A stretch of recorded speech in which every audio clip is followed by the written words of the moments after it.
yang kita rasakan ini, kita harus senantiasa mampu mengendalikan diri sehingga tidak begitu bebas melepaskan emosi, karena Allah Subhanahu wa taala mengingatkan kepada kita dalam surat Al-A'raf ayat 12, A'udzubillahi minasyaitonir rajim. Bismillahirrahmanirrahim. Qala ma mana'aka alla tasjuda id amartuk. Qala ana khairum minhu khalaqtani min nari wa khalaqtahu min tin. Telah berkata iblis kepada Allah Azza wa Jalla, apa yang ketika Allah bertanya kepada iblis, apa yang menghalangi kamu untuk sujud kepadanya, kepada Adam alaihissalam? Maka iblis berkata, ana khairum minhu, saya lebih baik daripada dia Adam. Khalaqtani min nar, aku diciptakan dari api. Wa khalaqtahu min tin, sedangkan dia Adam diciptakan dari tanah. Satu ayat ini dijelaskan oleh Ibnu Qudamah di dalam kitab Minhajul Qasidin. Kata-kata khalaqtani min nar, aku diciptakan dari api. Wa khalaqtahu min tin, dan dia Adam diciptakan dari tanah. Kalau kita analisa perkataan iblis laknatullah alaihi ini, dia katakan khalaqtani, dia tahu posisinya kalau dia bahannya, iblis itu diciptakan dari api, sedangkan sifat api yang pertama dia menyala-nyala, menyulut-nyulut, membakar dan menghanguskan apa saja yang ada padanya ketika dia dimasuki oleh iblis. Wa khalaqtahu min tin, dan dia engkau ciptakan, diciptakannya Adam dari tanah. Sifat tanah menurut Ibnu Qudamah bahwasanya sifat tanah itu satu tenang, dua makmur, yang ketiga sejuk.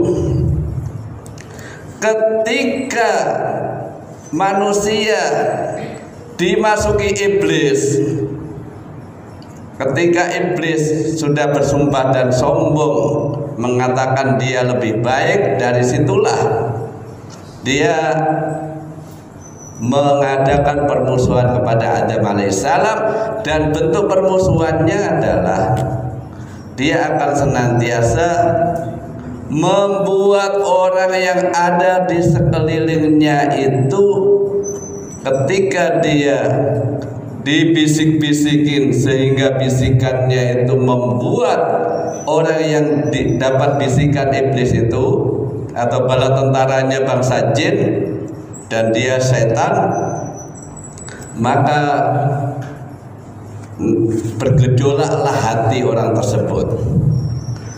Kemudian emosinya tidak stabil dan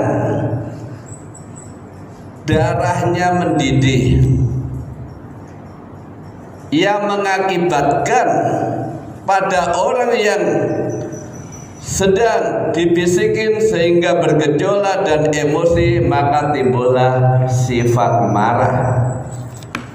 Kalau sudah marah, maka orang tersebut, maaf, dalam Islam Rasulullah SAW dijelaskan di dalam kitab Arba'in Nawawi hadis yang ke-16.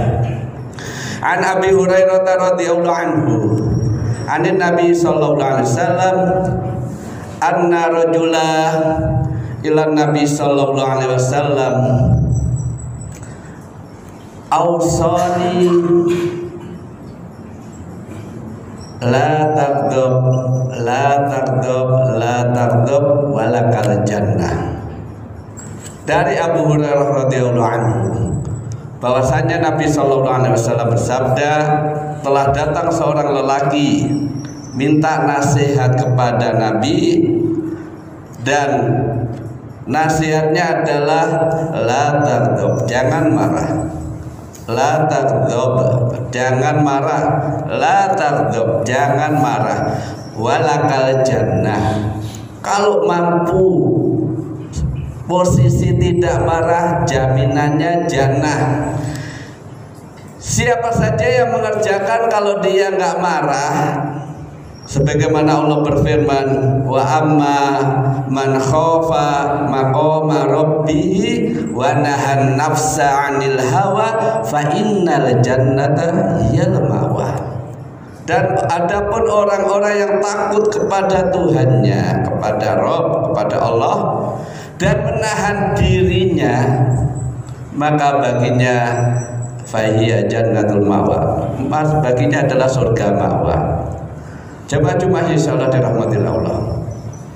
Karena kenapa Rasulullah didatangi seorang laki-laki yang nasihatnya? Karena Rasulullah begitu datang orang di depannya, Rasulullah mampu membaca wajah, gestur tubuh, gerak-gerik tubuhnya, dan memberi nasihat sesuai yang beliau baca orang tersebut. Kepribadiannya langsung kebaca oleh Nabi. Orang yang di depan Nabi itu minta nasihat karena Rasulullah membaca orang tersebut itu, satu, jiwanya temperamen, dua, orangnya baperan, tiga, sensitifnya tinggi, dan orang tersebut tertutup, egonya tinggi, sehingga Rasulullah memberikan nasihat yang tepat, satu kata, jangan marah. Buat dia, orang yang jangan marah tersebut sudah bisa menjawab semua pada dirinya untuk obat bagi dia. Karena al-ghadabu kulluhu sayyi'at, karena marah itu mengumpul seluruh keburukan. Kama as-sabru kulluhul khair, sebagaimana sabar itu menghimpun seluruh kebaikan. Maka orang yang sering marah, emosi, tidak sabaran, maka ternyata dia akan, satu, gampang masuk angin, dua, seluruh punggung, bahu dia akan pegal-pegal, lehernya kaku, kepalanya sering kena migrain, dan dia ada penyumbatan darah. Maka obatnya satu, ketika dia sering emosi, sering wudu. Karena jin setan itu Allah ciptakan dari api, maka Rasulullah perintahkan wudulah ketika engkau marah, karena dia diciptakan dari api, api akan padam dengan air wudu. Kemudian ketika dia marah, dia harus bergeser dari tempatnya dia marah, ambil posisinya geser. Yaitu ketika dia marah, ketika berdiri maka duduk posisinya. Kalau sudah duduk dia sudah hilang marahnya, selesai. Tapi kalau belum selesai, berbaring. Maka ketika dia berbaring, disitulah suatu hari Khalifah Ali bin Abi Thalib dicari Nabi Shallallahu Alaihi Wasallam. Datanglah Rasulullah kepada Fatimah, ya Fatimah, di mana anak pamanmu? Saya dengan dia, maksudnya Ali bin Abi Thalib, ada sesuatu. Maka Rasulullah mencari, dan Rasulullah paham Ali kalau nggak ada di rumah pasti di masjid. Maka Rasulullah nyarinya ke masjid. Jadi kalau kita emosi nggak mampu menahan diri, segeralah cari tempat yang tepat, yaitu masjid. Ali bin Abi Thalib ngapain? Wudu, sholat, setelah itu berbaring di masjid. Ketika penelitian orang yang marah kemudian dia berbaring di masjid, maka seluruh emosi yang ada padanya itu terkena daya tarik gravitasi, hilanglah marahnya, sehingga dia lebih tenang. Maka Rasulullah datang, ya Abal Turab, ya Abal Turab, wahai bapak yang serbannya jatuh di tanah. Berarti zaman Nabi masjidnya masih tanah, karena Ali bin Abi Thalib berbaring di situ. Disitulah ketenangan. Maka kita, satu, ketika emosi, satu, harus diam, jangan dilepas kata-kata. Kenapa? Kalau sudah marah, hilang kontrolnya. Karena pernah didatangi Musa alaihissalam oleh iblis. Apa kata iblis? Hei Musa, ketika kamu ada hembusan emosi, janganlah engkau marah, karena kalau sudah marah saya menguasai orang yang marah, kata iblis kepada Musa alaihissalam, seperti anak kecil yang mempermainkan mainannya. Jadi kalau orang marah itu kayak anak kecil yang dimainin mainannya. Sama orang yang marah itu dimain-mainin iblis, dimain-mainin jin, dimain-mainin oleh setan.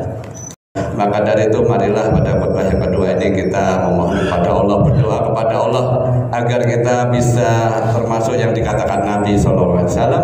Sesungguhnya orang yang kuat bukanlah seorang pegulat yang dia besar otot-ototnya kuat, tetapi yang disebut orang yang kuat adalah orang yang kuat di dalam menahan amarah emosinya.